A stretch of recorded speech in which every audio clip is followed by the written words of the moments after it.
السلام عليكم ورحمة الله.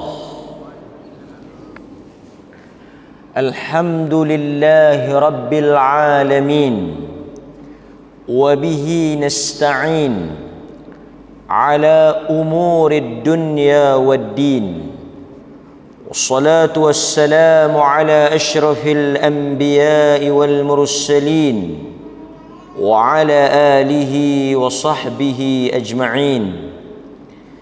أشهد أن لا إله إلا الله وحده لا شريك له، وأشهد أن محمدا عبده ورسوله. أما بعد. Muslimin dan muslimat, tuan-tuan hadirin mukminin mukminat yang dirahmati oleh Allah Azza wa Jal, sekali lagi kita merafa'kan setinggi-tinggi syukur kepada Allah Subhanahu wa ta'ala kerana dengan izinnya kita dapat pada malam ini meneruskan pengajian kita berhubung dengan riwayat-riwayat hidup sahabat-sahabat Nabi sallallahu alaihi wasallam, yang mana mereka ini merupakan manusia yang telah dididik, diasuh, membesar di dalam didikan dan tarbiyah Nabi sallallahu alaihi wasallam. Generasi yang lahir daripada bimbingan wahyu, generasi yang melihat, menyaksikan wahyu turun di hadapan mata mereka, generasi yang disebut sebagai Al-Quran yang bergerak. Kalau kita membaca Al-Quran, melihat ayat-ayat Al-Quran itu di mushaf, kalau kita nak melihat Al-Quran dalam kehidupan yang bergerak, yang realiti, kita melihat kepada kehidupan sahabat. Maka muslimin dan muslimat yang dirahmati oleh Allah Azza wa Jal, pada malam ini kita akan mendengar suatu riwayat hidup yang sangat menyentuh jiwa-jiwa orang yang beriman, menyentuh sanubari hati-hati orang yang dekat dengan Nabi sallallahu alaihi wasallam. Sahabiyun jalil, sahabat yang besar, azim, jalil. Beliau ialah Hanzalah bin Abi Amir. Nama beliau ialah Hanzalah bin Abi Amir. Ini merupakan sahabat yang kita akan dengar dan kita akan bicarakan tentang kisah hidupnya. Hanzalah bin Abi Amir, ataupun nama penuhnya Hanzalah bin Abi Amir Ar-Rahib Al-Ansari Al-Ausi min Bani Amr bin Auf. Dia ini dikenali dengan nama atau gelaran. Nama dia Hanzalah bin Abi Amir. Dia terkenal dengan gelaran apa? Kalau tuan-tuan pernah mendengar atau pernah pergi ke perkuburan syuhada Uhud, Bukit Uhud di Madinah Al-Munawwarah, tuan-tuan akan dengar tentang kisah mereka yang terkorban, terbunuh syahid di medan Uhud. Salah seorang yang telah terkorban di dalam peperangan Uhud ialah Hanzalah bin Abi Amir, daripada Ansar, daripada suku kaum Aus. Dia dikenali dengan gelaran Ghasilul Malaikah, orang yang dimandikan jenazahnya oleh malaikat. Satu-satunya manusia Ghasilul Malaikah, yang malaikat turun memandikan jenazah dia. Kenapa tuan-tuan? Kerana dia telah menyahut panggilan untuk turun ke medan jihad sebelum sempat dia mandi wajib. Dia dalam keadaan berjunub. Kemudian pada pagi tersebut dia mendengar seruan untuk turun ke medan jihad. Dia meninggalkan isteri yang baru dikahwini, yang mana mereka bersama di malamnya. Dia tak sempat mandi, segera menyahut seruan Nabi. Akhirnya dia terkorban dalam keadaan belum sempat mandi junub. Kemudian para sahabat pergi melihat jenazah-jenazah yang gugur di medan Uhud, yang terkorban di dalam peperangan Uhud. Mereka melihat suatu benda yang pelik, karamah kepada tubuh Hanzalah Abu Amir. Apa yang peliknya tuan-tuan? Di rambutnya, di mukanya, di dahinya ada bekas air, ada titisan air yang tidak diketahui daripada mana datang. Bila sahabat pergi tengok, ada air di muka dia, ada air di rambut dia. Apabila Nabi SAW datang tengok, Nabi kata pergi tanya isteri dia, apa cerita dia semalam. Bila tengok badan dia macam basah, ada bekas air, Nabi mengarahkan para sahabat untuk pergi tanya isteri dia. Isteri dia bernama Jamilah. Nak dengar tak nama penuh isteri dia? Isteri dia bernama Jamilah binti Abdullah bin Ubay bin Salul. Siapa dia kah bapa mertua dia? Bapa mertua dia adalah Abdullah bin Ubay bin Salul. Jadi dia telah berkahwin dengan anak Abdullah bin Ubay bin Salul yang bernama Jamilah. Bini dia nama Jamilah, yang bermaksud cantik lah. Sebab itu kalau tuan-tuan tahu, kita biasa dengar Abu Lahab kan? Abu Lahab, biasa dengar cerita Abu Lahab. Abu Lahab dia ada isteri yang Quran sebut tu, tabbat yada abi lahabin wa tab, kan? Kemudian Quran sebut wamraatuhu, dan isterinya. Ayat ini menunjukkan bahawa perkahwinan orang kafir ketika mereka kafir diterima pakai oleh Islam. Sebagai contoh, katakanlah satu pasangan bukan Islam, ni dia mari jumpa atau dia mari nak masuk Islam. Pasangan bukan Islam ni, kita katalah Hindu ke Buddha ke, dia mari nak masuk Islam. Bila mereka berdua ni masuk ke dalam Islam, persoalan yang timbul, perlu tak mereka kahwin semula? Sebab apa? Sebab apa? Sebab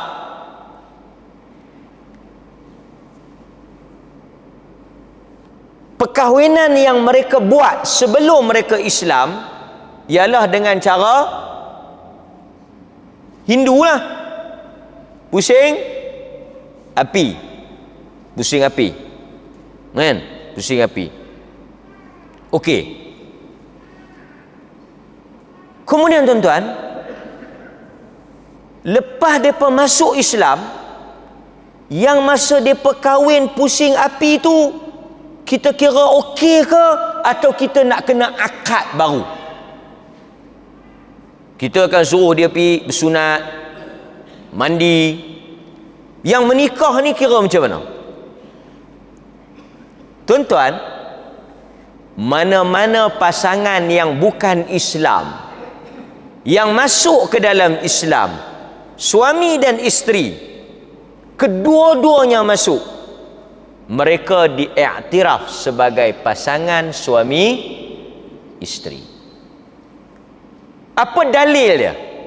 Maknanya mereka tak perlu kahwin baru, mereka tak perlu akad nikah. Yang kahwin pusing api tu endorse, proceed. Apa dalil dia? Dalilnya, ini Al-Imam Syafi'i. Al-Imam Syafi'i istinbat.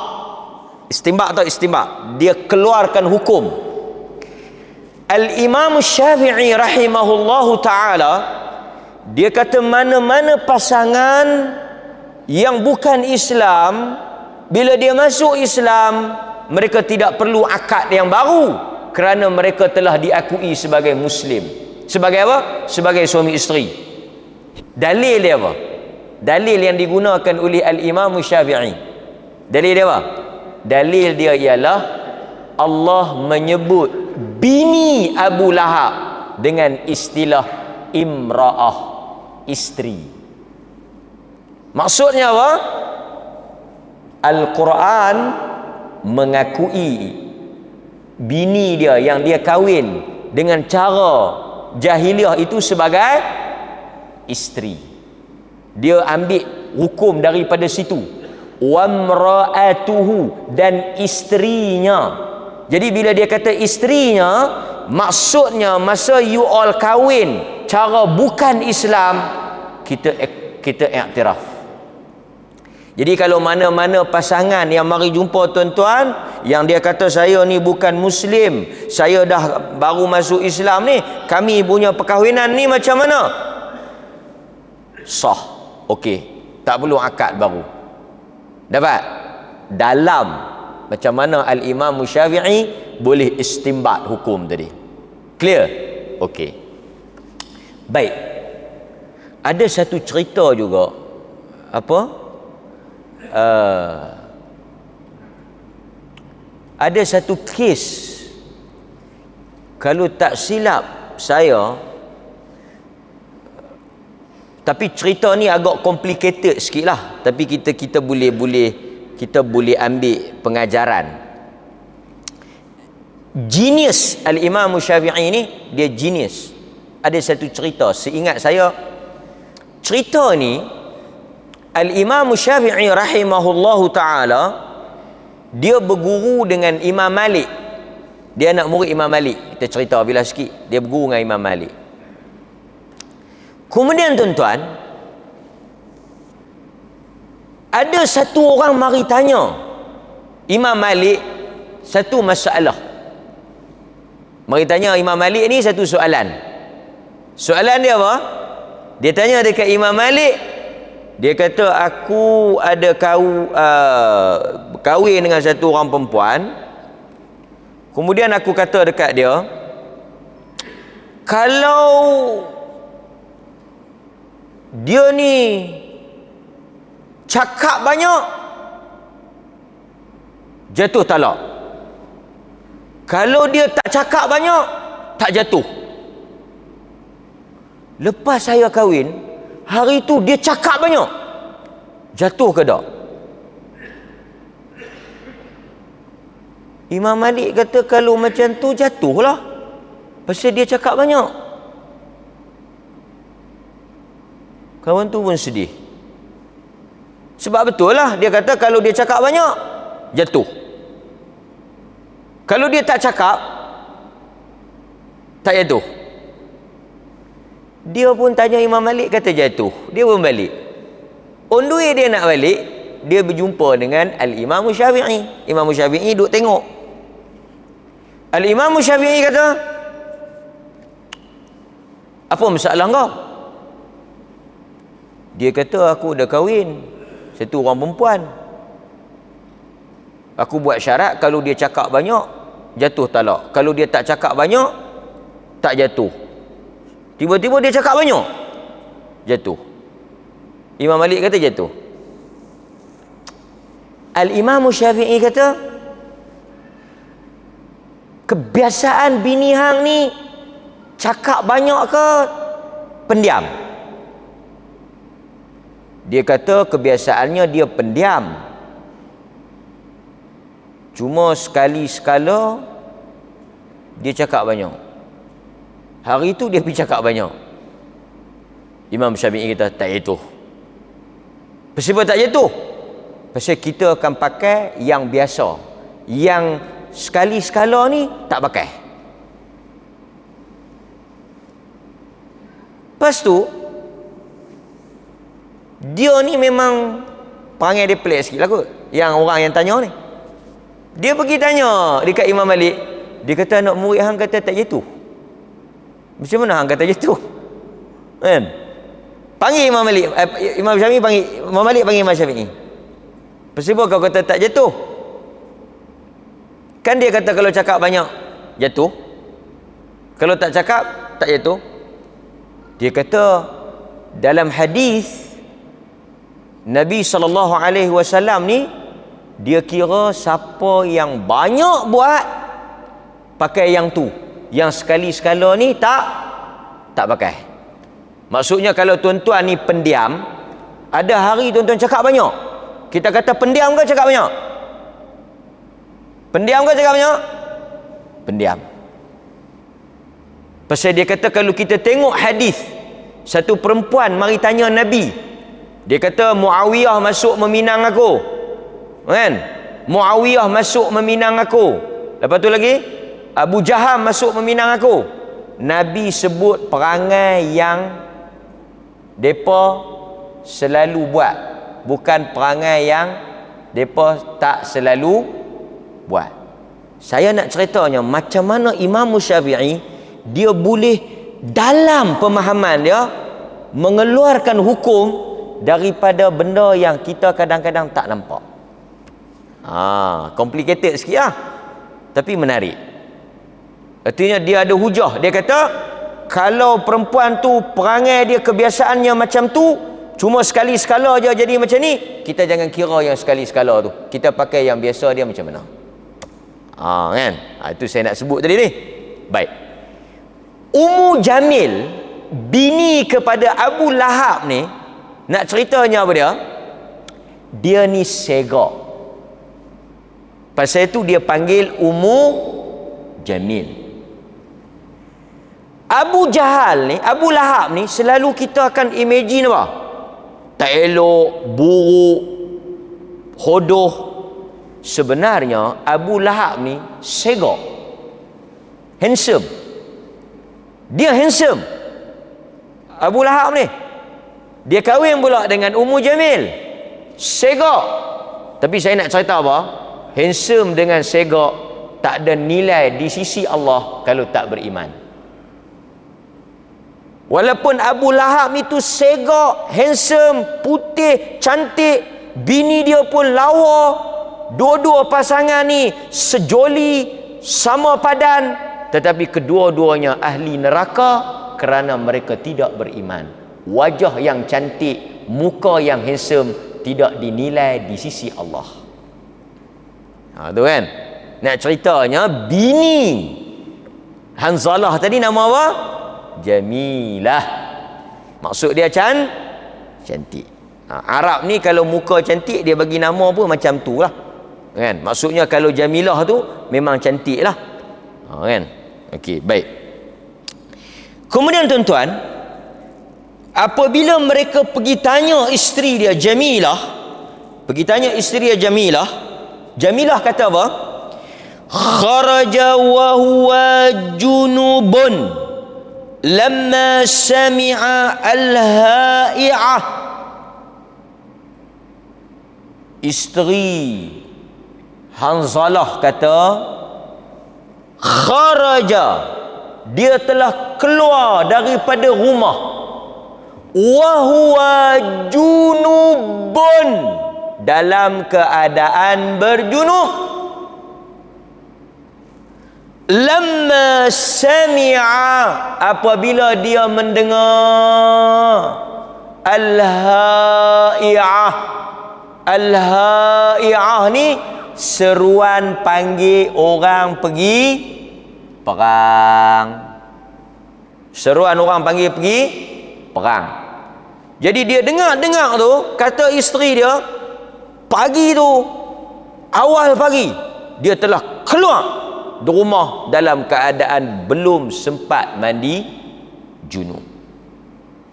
Ini dia panggil siren kecemasan, panggilan mengejut untuk turun bertugas, kan? Cerita dia ni baru kahwin. Kemudian tuan-tuan,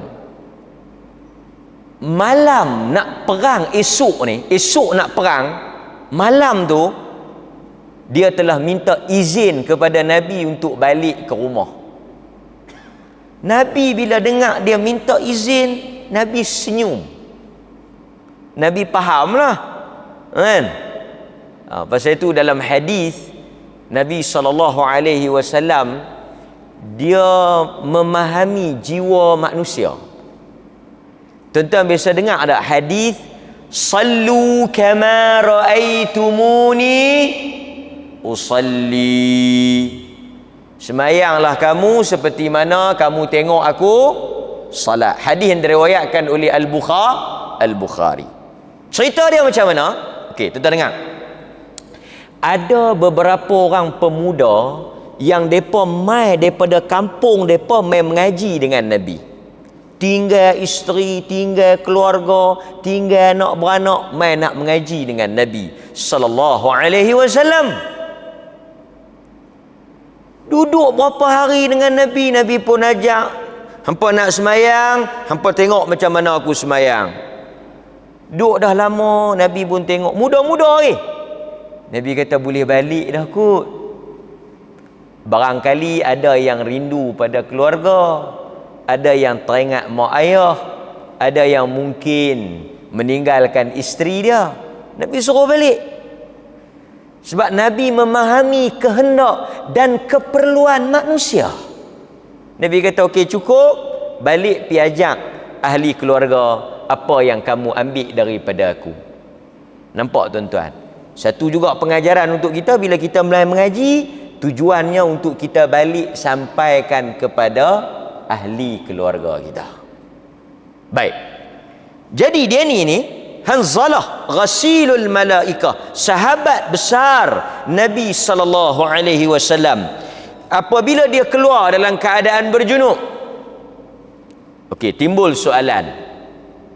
Boleh tak kita menangguh atau melewatkan mandi junub ni? Boleh tak boleh? Kita bersama dengan isteri kita, kemudian kita tak mandi terus. Boleh atau tidak? Jawapannya boleh. Bahkan pernah berlaku kepada Nabi sallallahu alaihi wasallam sendiri. Ini pun kita kena ajak juga, kena bagi tahu juga. Tuan-tuan hadirin mukminin, Nabi sallallahu alaihi wasallam dia bersama dengan isteri dia pada malam Ramadan. Kemudian isteri dia Aisyah radhiyallahu anha yang cerita hadis ni, dia kata Nabi sallallahu alaihi wasallam ni tak mandi junub. Malam tu dia tak mandi. Esoknya bila azan subuh, maksudnya apa? Terbit fajar, barulah dia mandi. Jadi boleh tak kita tangguh mandi? Boleh. Kita tangguh mandi. Kita maknanya kalau kita berjunub, kemudian tak ada tuntutan untuk kita nak salat, kita tak mau mandi lagi, tak ada masalah. Tapi kita tak perlu nak habaq ke orang lah. Benda ni benda aib kita lah, kan? Tuan-tuan tak tak mandi, tuan-tuan keluar pergi pasar ke pergi mana, tak apalah. Yang pentingnya tuan-tuan kena apa? Kena mandi saat lagi bila nak salat. Pernah dengar cerita Abu Hurairah jumpa Nabi, dia tak mandi kan? Dia keluar daripada rumah dia tak mandi. Kemudian dia jumpa Nabi tengah jalan, dia rasa ghalat nak duduk dengan Nabi dalam keadaan dia tak mandi. Lepas tu dia lari pergi balik mandi. Nabi tengok, tadi Abu Hurairah ada, pergi mana? Nabi kata, mana Abu Hurairah? Lepas tu dia mai pula. Dia mai dalam keadaan duk basah lagi ni. Nabi kata, hang pergi mana? Dia kata, tadi Rasulullah dia tak mandi junub, dia tak mandi wajib. Lepas tu dia nak duduk dengan Nabi ni, dia rasa segan, dia rasa ghalat, dia rasa tak selesa, dia rasa kotor. Dia balik pergi mandi dulu. Nabi kata apa? Siapa boleh sambung? Nabi kata apa? Bila Nabi dengar dia tak seronok dalam keadaan berjunub. Tuan-tuan, ngaji lama kan tak tahu, kan tak ingat ke? Abu Hurairah dia tak mandi wajib. Lepas tu dia mari jumpa Nabi. Dia kata, tak boleh jadi aku tak mandi wajib, tak seronok kotor ni. Dia pun balik pergi mandi. Nabi tengok tak ada, dia mai. Pergi mana Abu Hurairah? Balik mandi. Lepas tu Nabi sebut perkataan ni. Nabi kata apa? Bisa dengar? Innal mu'min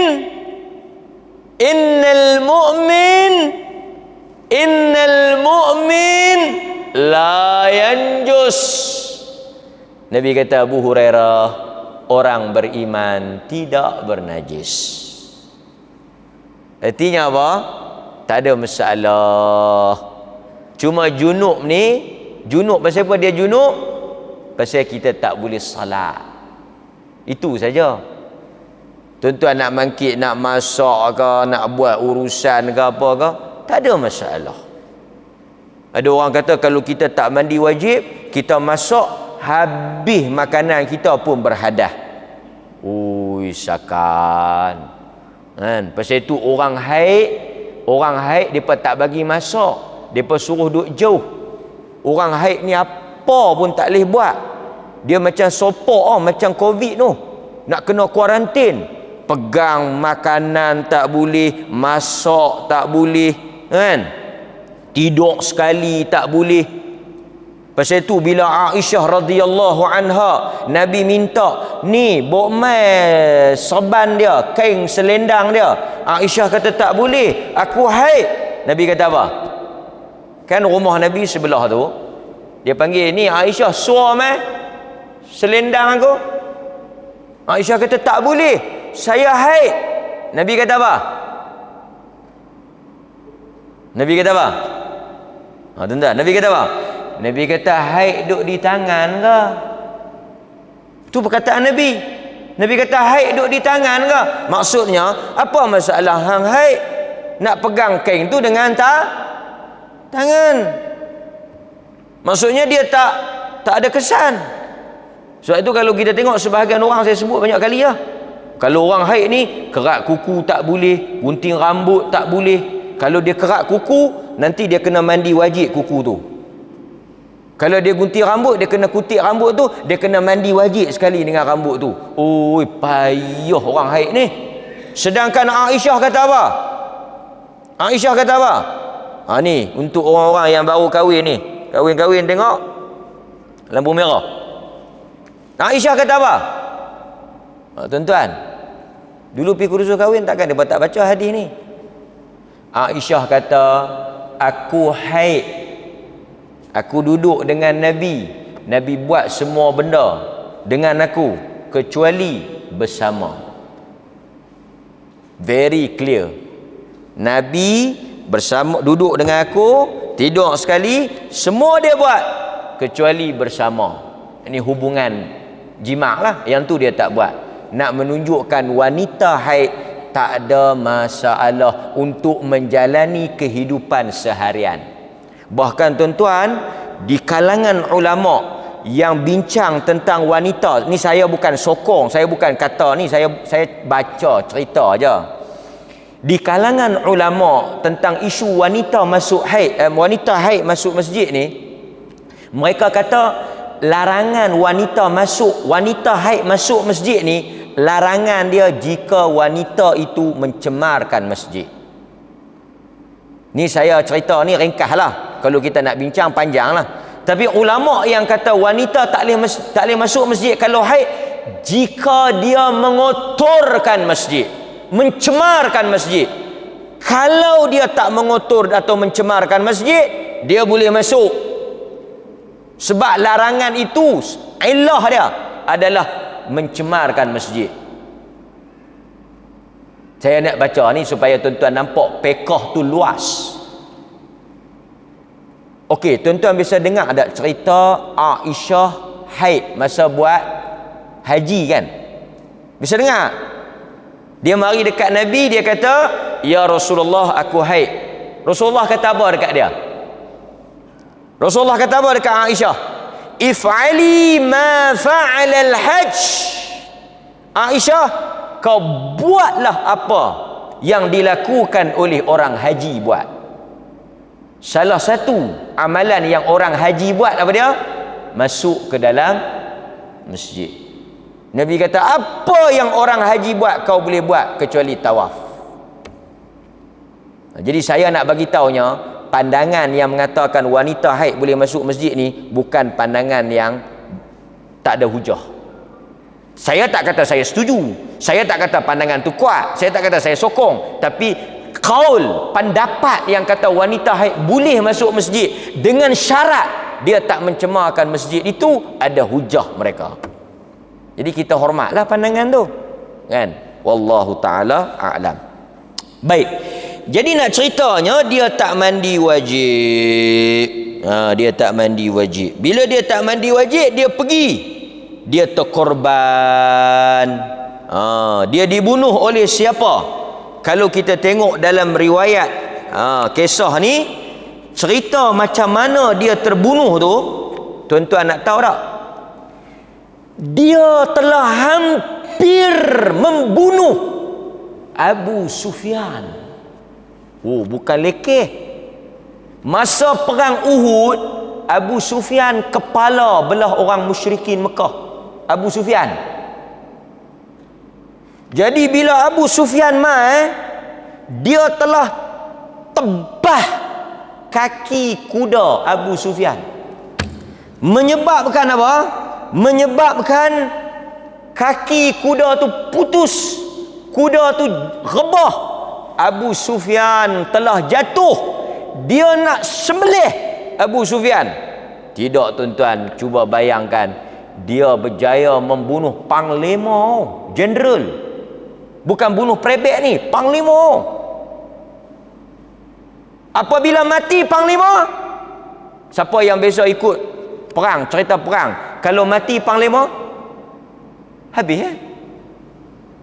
Pasal itu panglima duduk belakang. Bisa tengok ada cerita perang. Tuan-tuan di rumah baca tak buku sejarah? Kan Pak Ma'un suruh baca buku sejarah.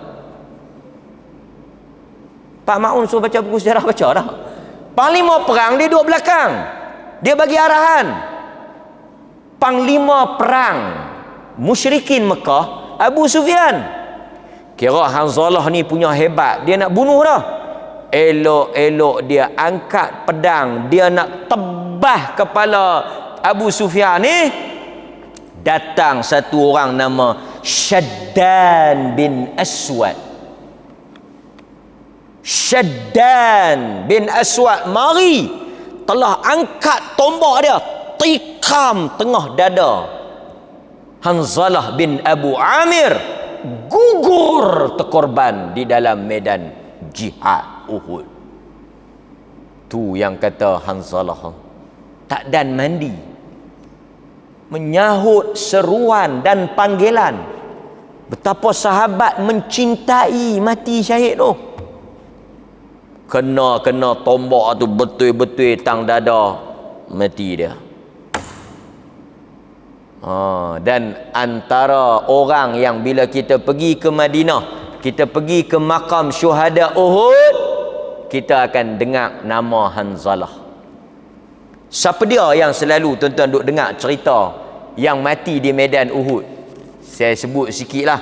Antaranya yang selalu kita dengar, bapa saudara Nabi Hamzah. Hamzah terkorban di medan Uhud. Lagi antara orang yang popular, yang masyhur, Mus'ab bin Umair. Bisa dengar cerita Mus'ab bin Umair ni? Bisa dengar kot. Mus'ab bin Umair ni, tengok cerita dia. Kana Mus'ab bin Umair fata Makkah syababan wa jamalan wa kana abawahu yuhibbanihi wa kanat ummuhu taksuhu ahsan. Mus'ab ni tuan-tuan, kalau bisa dengar, seorang pemuda yang kaya, anak orang kaya di Mekah. Tu Mus'ab bin Umair ni. Dan mak dia ni, ayah dan mak dia ni sayang dekat dia. So depa ni bagi baju minyak wangi, cantik, handsome Mus'ab ni. Tengok, mak dia telah memakaikan pakaian yang terbaik minas thiyab. Anak bila kita sayang, kita beli baju yang elok lah, bagi dia pakai, cantik kan. Lepas tu tengok tu, wa kana a'tar ahli Makkah yalbasu al-hadrami minan ni'al. Dan dia memakai minyak wangi yang paling wangi di Mekah. Bila kita kata paling wangi, artinya apa? Kalau paling wangi, maksud dia paling mahal. Paling wangi, paling mahal. Baju paling cantik, minyak wangi aqtar, yang paling semerbak harum. Kira kalau dia jalan daripada jauh tu, orang dah boleh bau, yang ni Mus'ab mai. Tu masa dia duduk dengan mak ayah dia tu, dan dia memakai baju pakaian yang terbaik, dan kasut dia daripada Yaman, import, kasut import. Punya kaya. Tapi tuan-tuan, apabila dia masuk Islam, ketika dia terkorban di dalam medan Uhud, apa yang berlaku? Tak ada kain nak kafan dia. Tak ada kain nak kafan dia. Tarik kepala, terselak kaki. Tudung kaki, terselak muka. Nabi kata tutup muka, ambil daun-daun kering, tutup kaki dia. Daripada orang yang paling cantik pakaian dia, paling wangi atar dia, paling terbaik kasut dia saja daripada Yaman. Anak muda yang sangat handsome, bila masuk Islam, kain kapan pun tak ada. Nabi bila tengok, Nabi menangis. Nabi kata dahulu dia orang yang kaya, dahulu dia orang yang cantik. Nabi sebut, Nabi kenal dia. Tapi bila dia masuk Islam, demikian kesudahan dia. Itu Mus'ab bin Umair. Nampak? Seperti mana yang kita baca di dalam riwayat At-Tirmidzi. Baik. Kemudian tuan-tuan, siapa lagi yang kita selalu dengar? Amr bin Jamuh. Bisa dengar Amr bin Jamuh? Nanti bila-bila kita cerita Amr bin Jamuh. Dia ni kaki dia cacat, tapi dia ada 4 orang anak, semua pergi perang Uhud. Dia kaki cacat, dia tak boleh pergi. Tapi tengok cerita dia. Amr bin Jamuh datang bertemu dengan Nabi sallallahu alaihi wasallam. Lalu dia berkata, "Ya Rasulullah, bolehkah aku untuk bersama dengan engkau berperang di jalan Allah sehingga aku terkorban?" Kemudian kata dia lagi, "Apakah aku akan berjalan dengan kakiku ini di dalam syurga dalam keadaan tidak lagi cacat?" Kaki dia cacat. Dia kata, "Aku nak pergi perang, kaki cacat ni."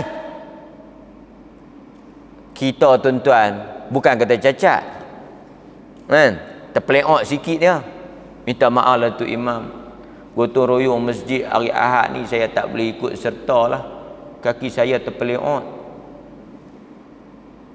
Tak apalah, mainlah makan, tak payah buat kerja pun tak apa. Minta maaf lah tu imam, makan pun tak boleh main. Awak yang terpeleot kaki bukan mulut.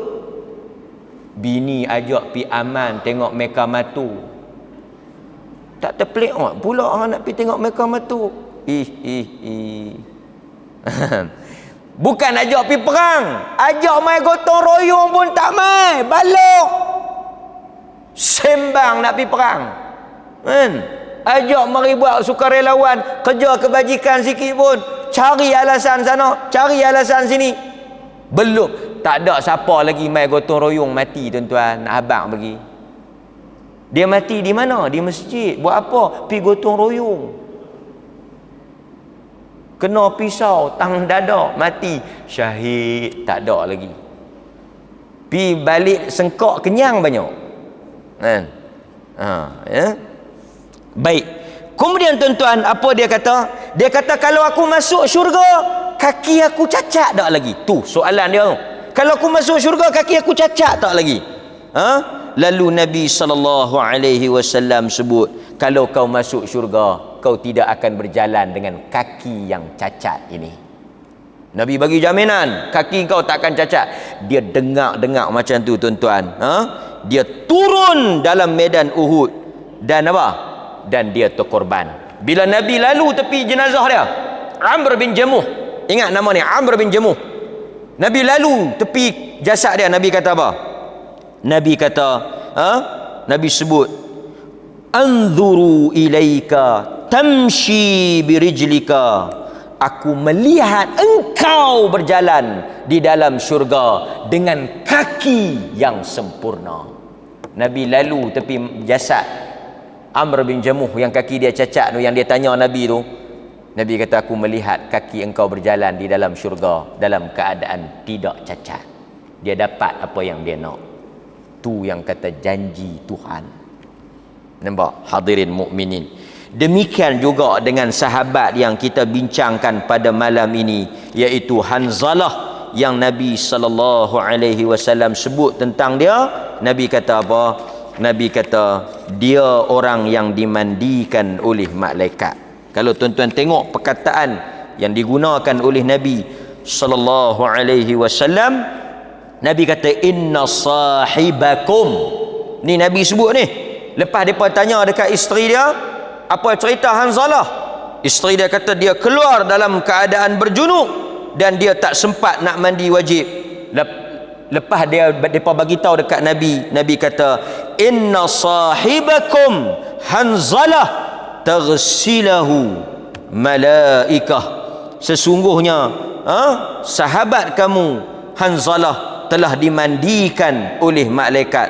Al malaikah fasallu sahibatah. Kemudian Nabi kata pergi bagi tahu kepada isteri dia. Ini salah satu daripada kelebihan yang diberikan oleh Allah kepada seorang sahabat yang berlumba-lumba untuk mendapat akhirat. Walhal dia ada kelonggaran, dia ada excuse kalau dia tak pergi, tapi dia tinggal isteri dia tu untuk pergi menyahut panggilan syahid, dan dia dapat apa yang dia nak. Ini yang kita baca tentang Hanzalah bin Abi Amir. Saya nak kongsi dengan tuan-tuan hadirin mukminin satu hadis yang barangkali boleh menginsafkan kita. Pengajaran yang besar yang dapat kita ambil daripada cerita ini ialah bagaimana sahabat-sahabat menjadikan hajat utama dan tujuan hidup mereka ialah akhirat berbanding dengan kehidupan dan kesenangan dunia.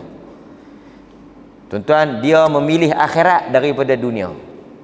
Kita tengok siapa yang pilih akhirat daripada dunia ni, apa dia dapat. Tuan-tuan, sahabat Nabi ni, Amr bin Jamuh, Mus'ab bin Umair, Hanzalah bin Abu Amir, semua ni mereka dapat pilih dunia, tapi mereka tolak, mereka utamakan akhirat. Orang yang mengutamakan akhirat ni, apa dia dapat? Saya akan baca satu hadis kat tuan-tuan supaya kita boleh betulkan kita punya tujuan kita, niat kita. Dalam hadis yang diriwayatkan daripada Zaid bin Thabit, kita bagi laluan kepada azan. Sekali lagi kita baca hadis ni dan kita buat kesimpulan daripada kisah Hanzalah bin Abi Amir radhiyallahu anhu.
حي على الفلاح.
Okey tuan-tuan, dalam peristiwa perang Uhud ni, yang terkorban salah seorangnya Hanzalah tadi, kita jangan lupa ada beberapa benda yang agak menarik kalau kita boleh kongsi untuk pengetahuan, kalau tuan-tuan boleh ingatlah.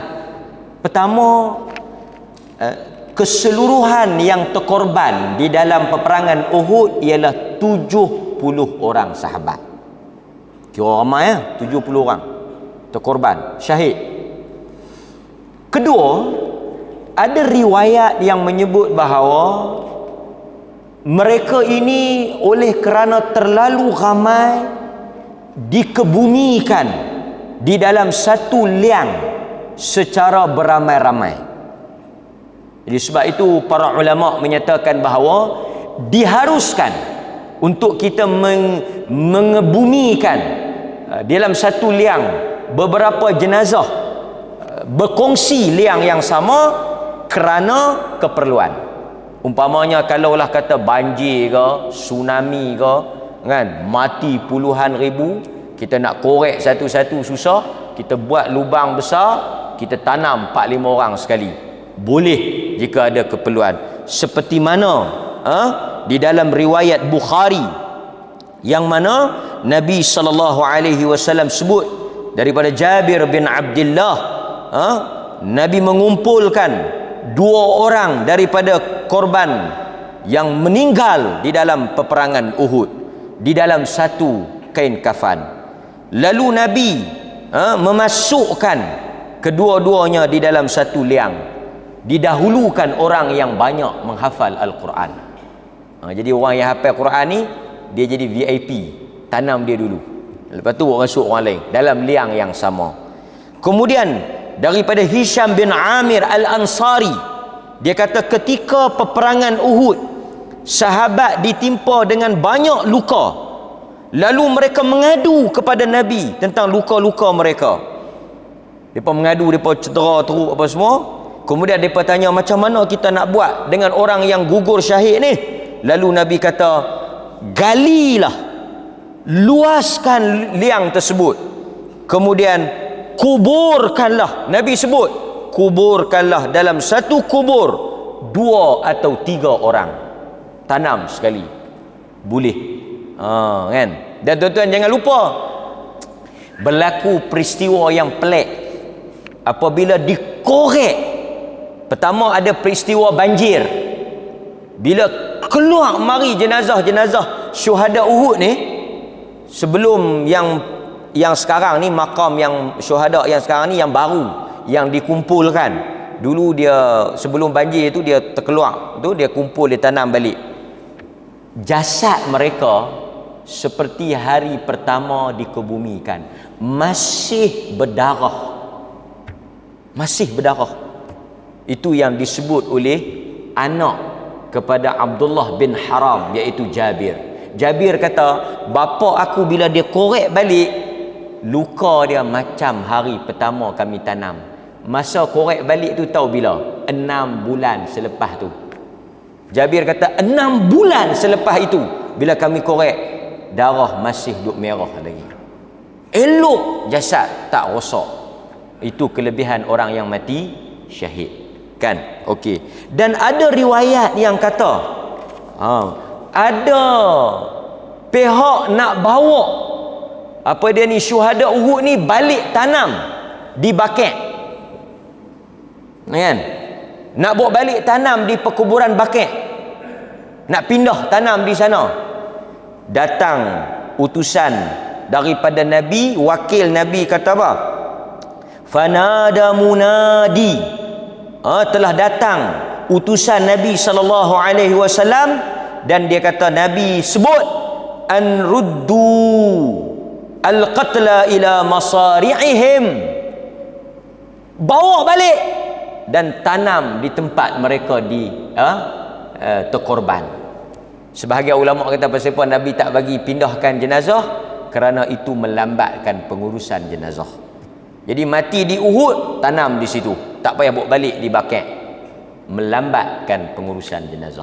Baik, hadirin mukminin, hadis yang saya nak kongsi dengan tuan-tuan ialah iaitu apa yang Nabi SAW sebut daripada Zaid bin Thabit. Nabi kata, man kanat ad-dunya hammahu, sesiapa yang hidupnya menjadikan tujuan adalah untuk mendapatkan dunia, farraqallahu alaihi amrahu wa ja'ala faqrahu baina ainihi wa lam ya'tihi minad dunya illa ma kutiba lahu.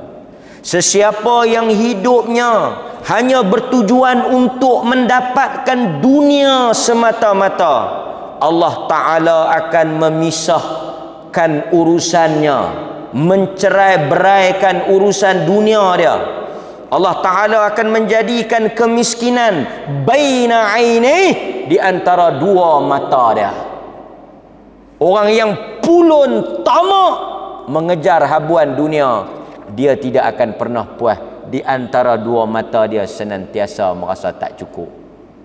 Urusan dia farraqallah, Allah Ta'ala cerai-berai, jadi lintang pukang habis. Kemudian Nabi kata apa? Tidaklah dia dapat dunia itu melainkan kadar yang sepatutnya.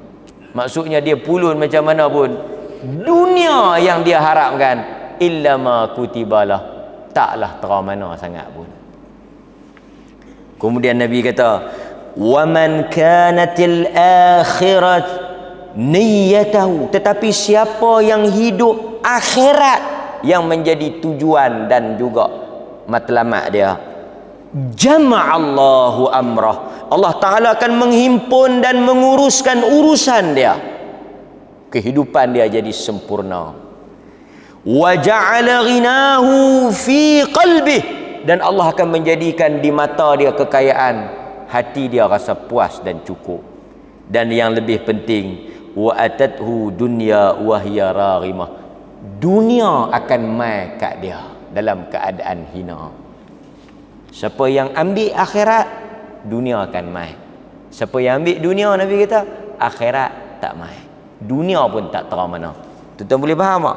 Siapa yang dunia matlamat dia, dunia pun tak tahu mana, akhirat langsung tak dapat. Tapi kalau siapa yang akhirat tujuan dia, akhirat dia dapat, dunia lebih daripada apa yang patut dia dapat. Sebab itu kita baca kisah-kisah sahabat dia, kita tak pelik. Tinggal bini baru menikah, tinggal kekayaan mak ayah dia. Sebab apa? Kerana akhirat. Dan mereka dapat apa yang mereka nak. Mudah-mudahan tuan-tuan, cerita Hanzalah ghasilul malaikah, orang yang malaikat turun mandi jenazah dia, malaikat urus, menjadi satu panduan dan pedoman kepada kita. Wallahu ta'ala a'lam, wa sallallahu ala nabiyyina Muhammad wa ala alihi wa sahbihi wasallam, walhamdulillahi rabbil alamin. Assalamualaikum warahmatullahi wabarakatuh.